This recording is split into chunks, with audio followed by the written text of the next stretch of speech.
Your ultimate guide to launching, growing, and scaling a thriving online fitness business. I'm your host, Tobias Young.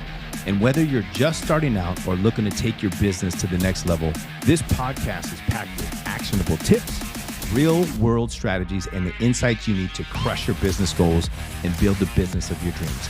Now that you're here, let's dive in. Hey, welcome back to another episode of the FitBiz Accelerator. This is the show where we break down the strategies, the systems, and the mindsets that you need to have to build and scale a successful online fitness business. And today, I've got a very special guest that's joining us, Greg Mohr.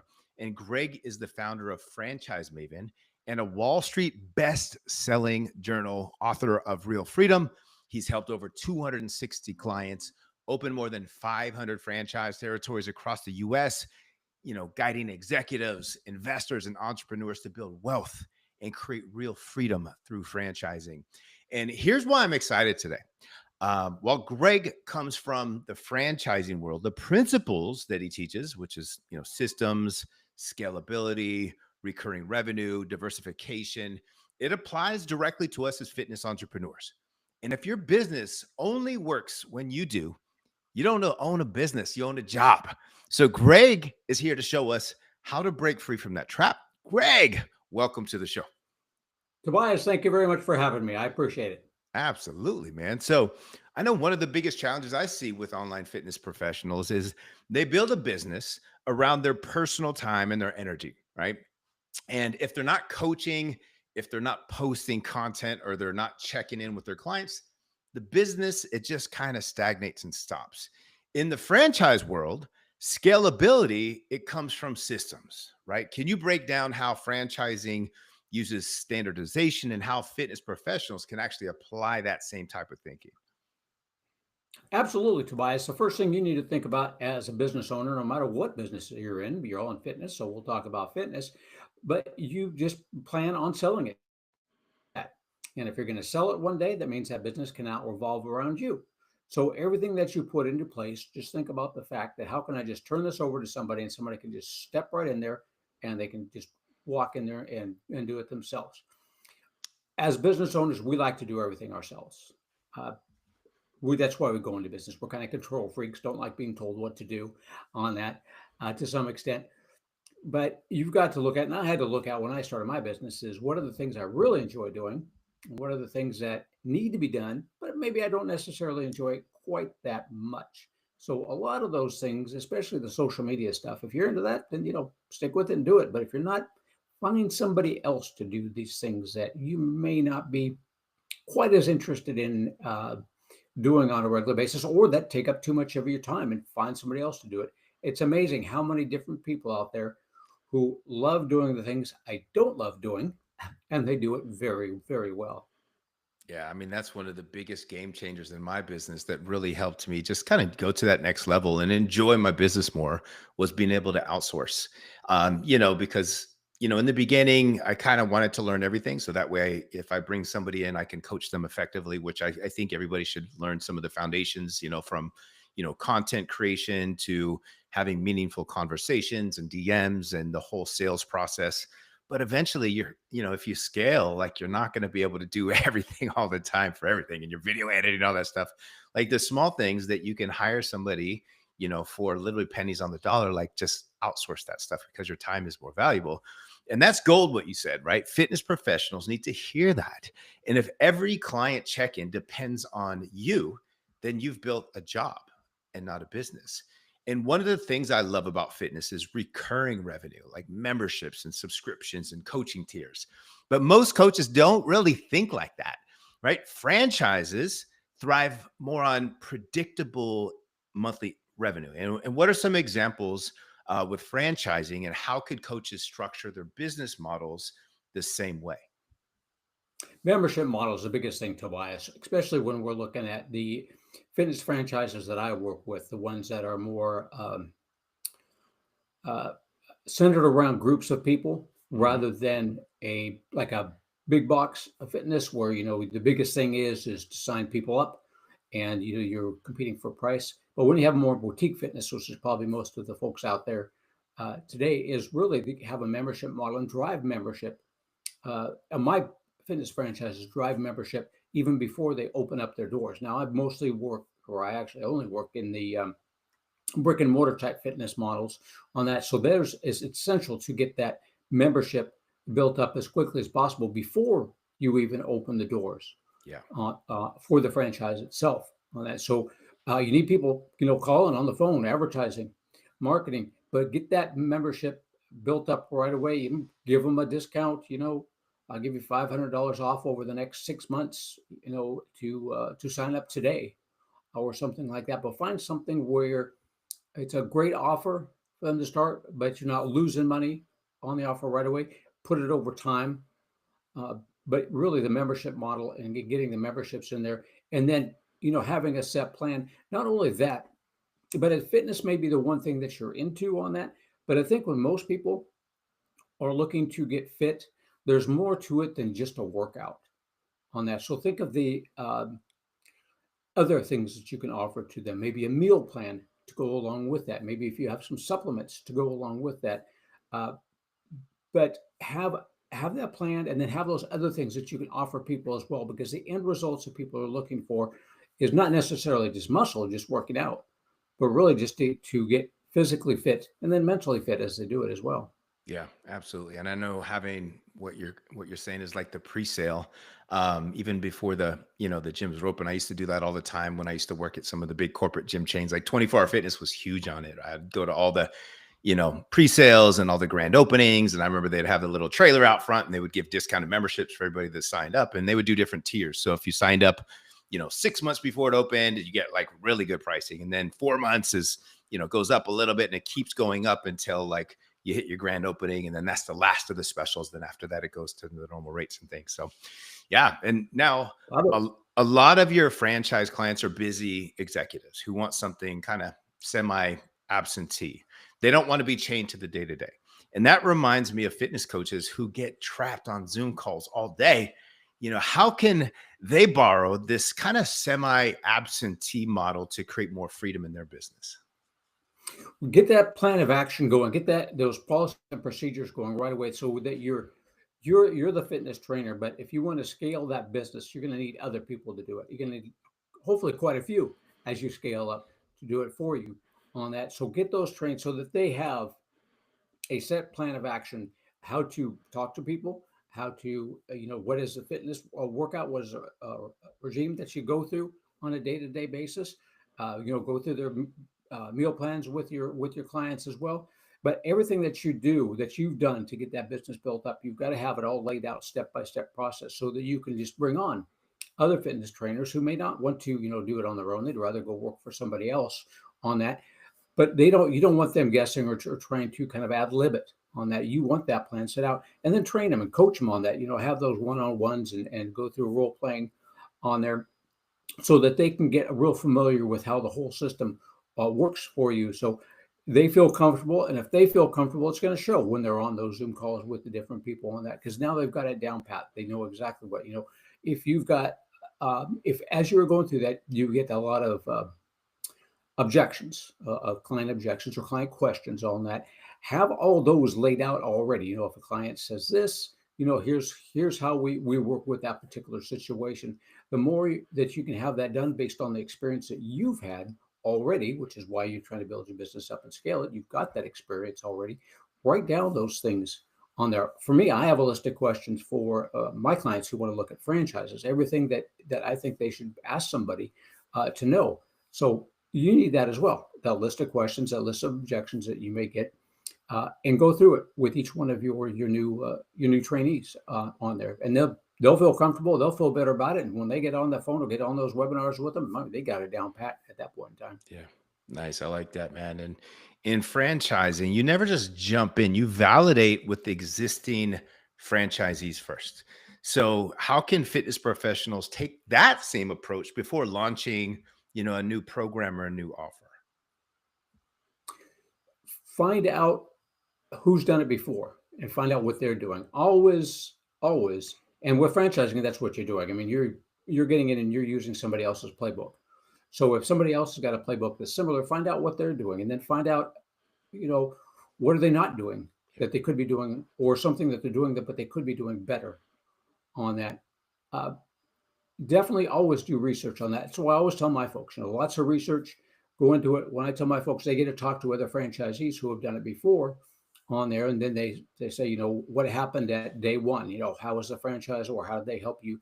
How did they help you grow? How did they help you with the grand opening? What was the training like? What was the monthly meetings like, the ongoing training? So you get a lot of good information. And that's what you want to do as well when you start getting into other areas, especially if you're expanding, so you're licensing out into other areas. Yeah. If you've got a few licensees already, the first few licensees are going to be the ones that are going to really set the stage for the future expansion of yourself. Just like with new franchisees, emerging franchises are um, a little bit risky because they haven't got that proven model and they haven't got that proven thing built out yet. So the first few franchisees you want to make certain that they are doing extremely well. So the same goes with you. If you're licensing your program out, if you're growing, expanding into certain areas, you want to make absolutely certain that those first few people are just really, really doing great. Because when you bring on other licensees, if you're expanding out your license, then you want them to be able to call your licensees that you've already been working with, that you've already been building up. So make certain that they do very well. And most importantly, if you ever watched the founder on there, you'll notice that when he first started getting franchisees, he didn't quite pick out the right franchisees to begin with on that. So one very important thing, if you're going to be licensing it out on that, and not going the franchise route necessarily, it's going to be pretty similar. But make certain you know who it is that you're looking for in that great franchisee. Have that, outlined, whatever it takes. And I can tell you statistically who my uh, average or median client is on that, down to, age, how much money they have, what have they done in the past. So know all those things and know what you're looking for. Know who you want to be working with personally, as well as professionally. Somebody that, what your culture going to be like, and make certain that they're going to fit into that. Yeah, that's great tips and great feedback on there. I love it. It's just like really getting to know almost like your ideal client avatar, how we do that type of work, but it's going to be for, yeah, the franchisee. And one thing I know from coaching hundreds of fit pros is too many rely on just one revenue stream, right? Like one-to-one coaching. And when that dries up, they're stuck. Franchising is, I know a lot about diversification. So what lessons can coaches actually learn about spreading risk and building more stability? You want to make certain that you have more than one offer to begin with, more than Hmm. one thing, as we talked about just a few minutes ago, to offer your clients. They come in to get fit. That's the first thing. So they want to work out, whatever kind of workout it is. Yeah. But being fit means more than just working out. It means a good diet, maybe some supplements on that. So make certain that you have a few extra uh, things to offer them, whatever they may be. And the other thing is, when you're going into it, if you're offering a lot of one-on-one programs, that's not real scalable on that. What you really want to do is you want one to many, Hmm. as much as possible. Not only is it better use of your time, because now you've got five people paying you for your hour instead of one person paying you for the hour on that, but getting that group of people together, getting that all those people working together, they kind of make an expectation to the rest of the group that, "Oh, I've got to show up because so and so is going to be there and they're going to expect me to be there." On that, it gives real great camaraderie, and it really brings the group together, the group dynamic together, and makes them accountable to each other, Yeah. so that they grow. If you're one on one, somebody may just say, I'm sick, they're just going to be the coach. Just him, I'll schedule it for another time or something like that. But if you've got a bunch of other friends in there, now it's like, I can't let them down. Yeah, I got five people, expecting me to be there at the same time. So one to many, and Yeah. other offers, not just a workout, but other things as well. Yeah, I like that. And most coaches now use training apps. So it's not like they're having to literally be hourly anymore because they put people in. So it's a little bit more scalable. But then there is a lot of one-to-one customization. So here's some things that you can do, you guys, is to have some different tiers like we were talking before. So, one of your tiers might be, like a lower cost like a membership model where it's like completely hands off from you, but then they get drip fed content and maybe workouts and nutrition plans, kind of like where it's a little bit more standardized and not a lot of customization there. Then they can be a tier 2 where it's kind of like you're going to have some customization and maybe some group coaching calls that are thrown in there as well. And then there could be your high touch, high price, type of program where it's like, then they get the one-on-one time in there. And this is like your premium offers in there. And then there's like full customization, full details. Like literally, this is like rolling out the red carpet to be able to work with you. So if you think about that, and most of your people are going to be usually in your middle tier, then you'll have some that kind of go to your lower, and then you can have your premium, clients. So if you're doing a lot of one-on-one, then make sure that you're getting paid a premium price for that. And fitness coaches, they rarely think about exit strategies, right? Most are focused on paying the bills this month and that month. And, in franchising, people actually invest with more resale value in mind. So how should fitness entrepreneurs start thinking differently about building a sellable business? Just thinking about how you could walk away from it, because the whole idea for us being entrepreneurs is the fact that we're not buying a job, so we want more time to Yeah. ourselves. So how are you going to go about getting more time for yourself? Well, if you don't do it yourself, and as you mentioned, Tobias, those different tiers, once you create a course that you can just sell online and get it, I mean, that's your procedure, your process is right there. So that's easy now to sell to many people on that. I love how you put that, is that you've got those different tiers, so that if you do have somebody that gets finally up to that last tier on there, it's a good use of your time and you're getting some good money for it. And your people are getting some really great one-on-one coaching on Yeah. that. But always think about the fact that one day you may decide that this isn't for me anymore.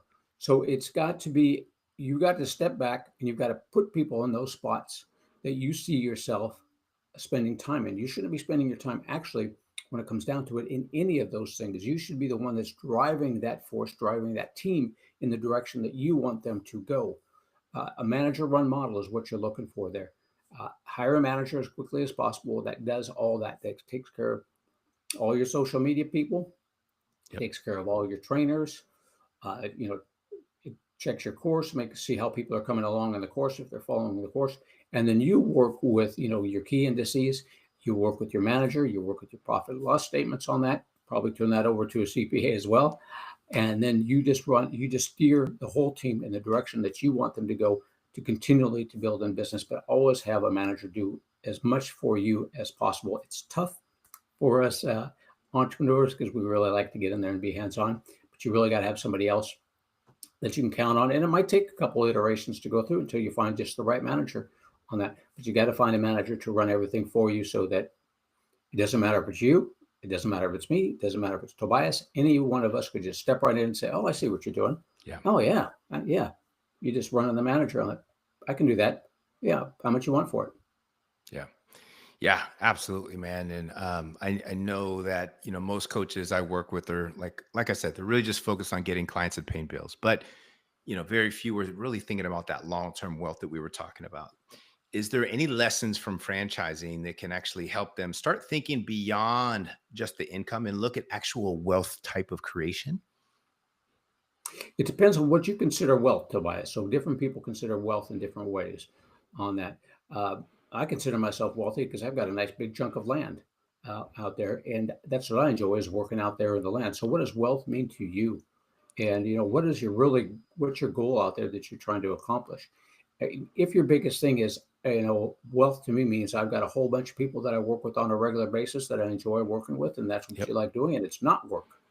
It's Yeah. just absolute fun, and that's what you like. By all means, go for it and do it if that's what it means to you. But really, when it comes down to is, what are you trying to accomplish? What does that wealth mean to you, and what is the thing that makes you happiest, so that it doesn't matter what day it is of the week it is? For me, every day is the same. It doesn't make any difference what day it is. It's all the same. I mean, Yeah. if you want to talk to me on a Sunday, it doesn't matter to me, or a Saturday. I'm good. It's the same as any other day. And that's what wealth means to me, is that I can do whatever I want, whenever I want, and have the money to do it.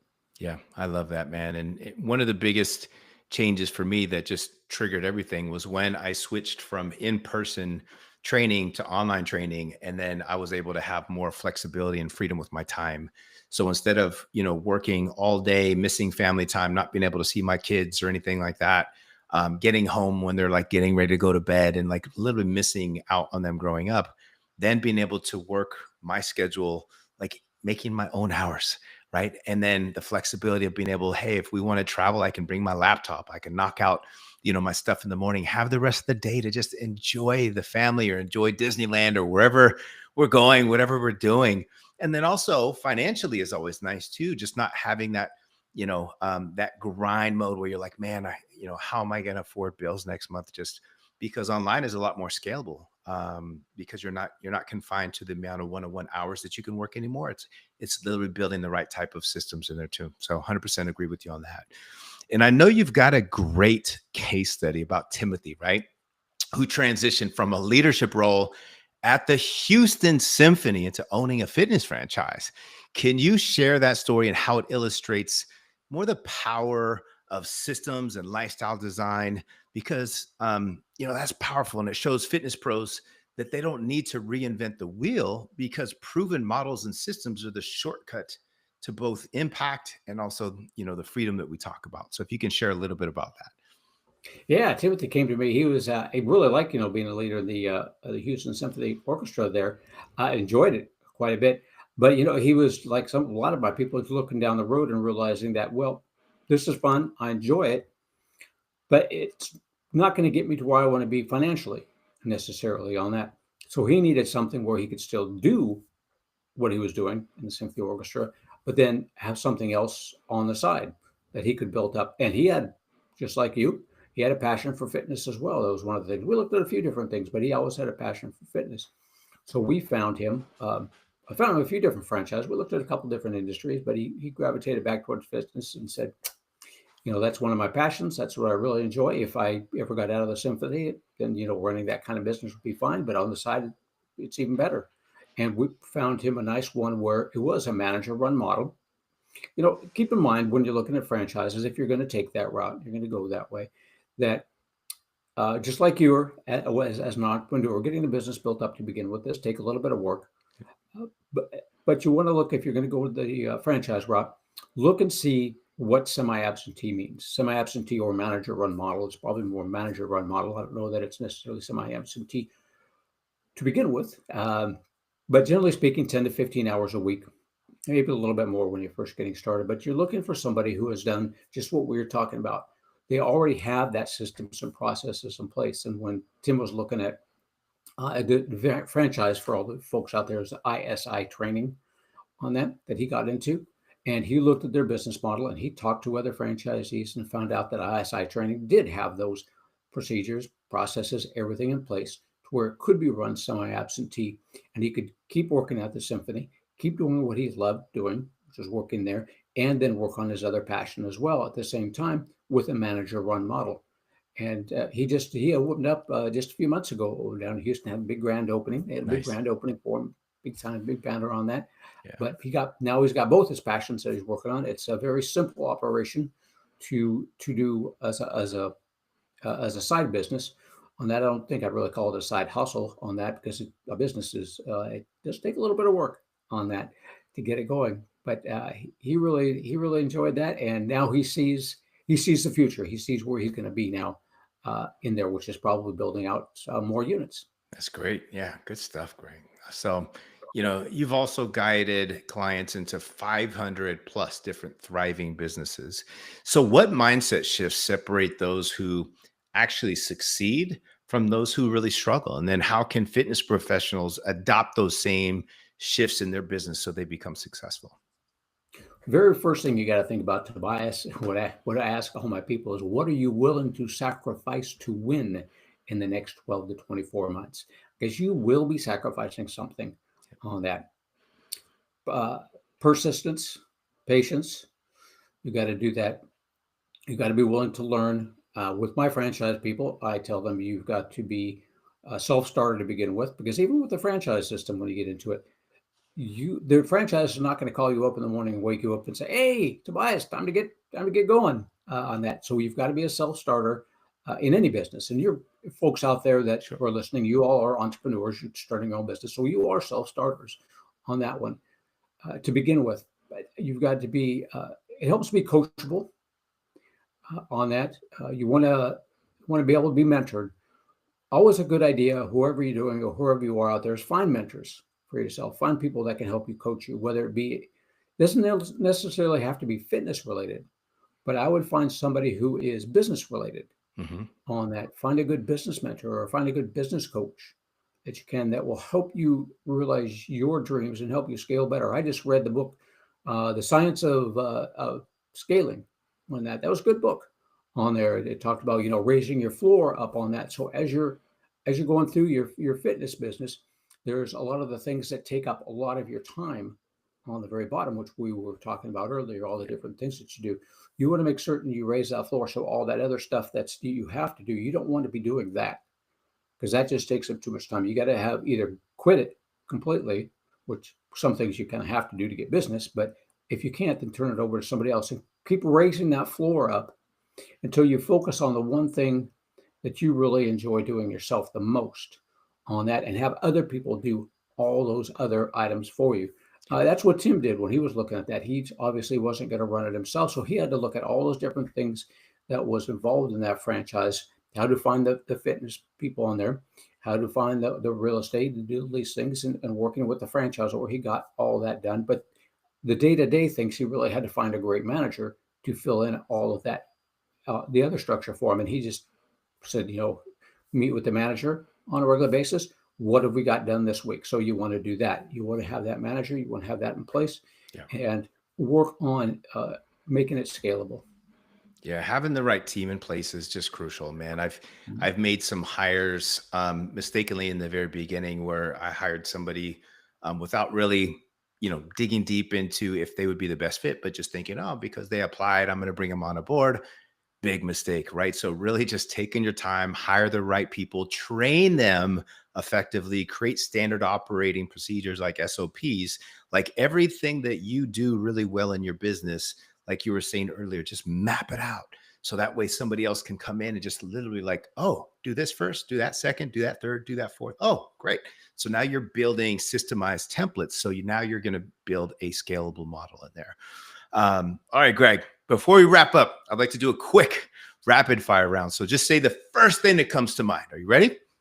I'm ready. All right. And this might be one that you just said, but what's one book every entrepreneur should read? Oh, the Science of Scaling. Go with that Okay. one. Okay. You got it.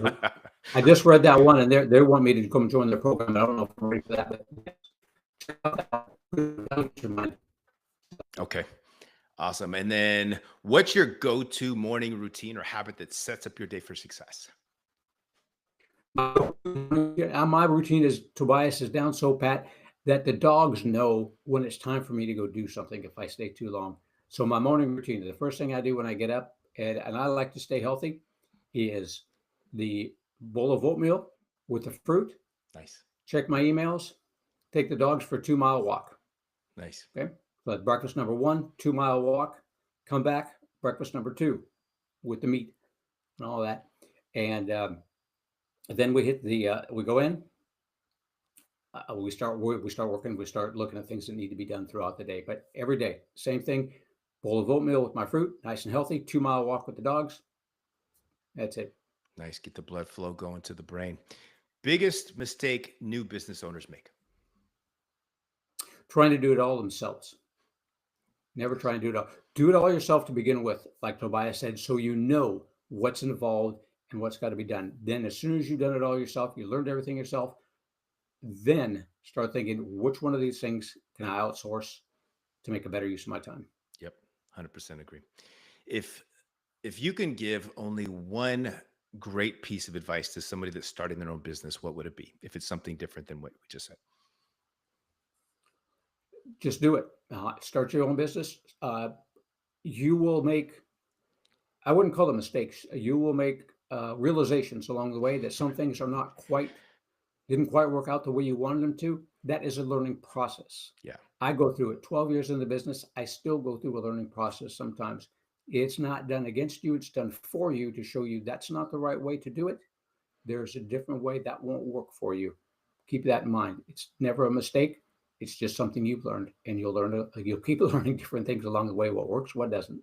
Yeah, nice. And if I was to redo it again, I would definitely start working with somebody who's already done the system. So that way I can literally be on the right track of things as opposed to guessing and doing all the right things and just wasting much of time. And just for fun, if you weren't doing what you're doing today, what career would you want to try? Oh, I would be a herpetologist or an entomologist. That's what I've always wanted to be when I was growing up, or a forest ranger. Oh, wow. Okay, cool. That was fun. Thanks for Mhm. playing along with that, by the way. And this has been amazing. I think a lot of fitness entrepreneurs just got a big perspective shift because it's easy to get stuck in the grind. But the truth is, if your business only works when you don't own a business. What do you own? You own a job. So before we wrap up, where can people connect with you, grab your book, and learn more about Franchise Maven? You can go to franchisemaven.com. That's franchise, MAV as in Victor, EN.com. Email me at greg@franchisemaven.com, or just pick up the phone and give me a call at 361-772-6401. And that's my book. Awesome. Learn all about me. Make sure you pick up a book. And then, coaches, I hope you take this to heart. Build systems, create recurring revenue, diversify, validate, and always keep the bigger picture in mind because that's how you create not just income, but true freedom, like we talked about. So, thanks for tuning in to the FitBiz Accelerator. If you got value today, share this with another coach who needs to hear it. Until next time, keep building your business and your freedom. Thanks for tuning in to the FitBiz Accelerator. If you found value in today's episode, make sure to subscribe so you never miss a tip or strategy to grow your online fitness business. And if you're ready to fast track your success, don't forget to check out tntfitprocoaching.com. Until next time, stay consistent, stay focused, and keep crushing it.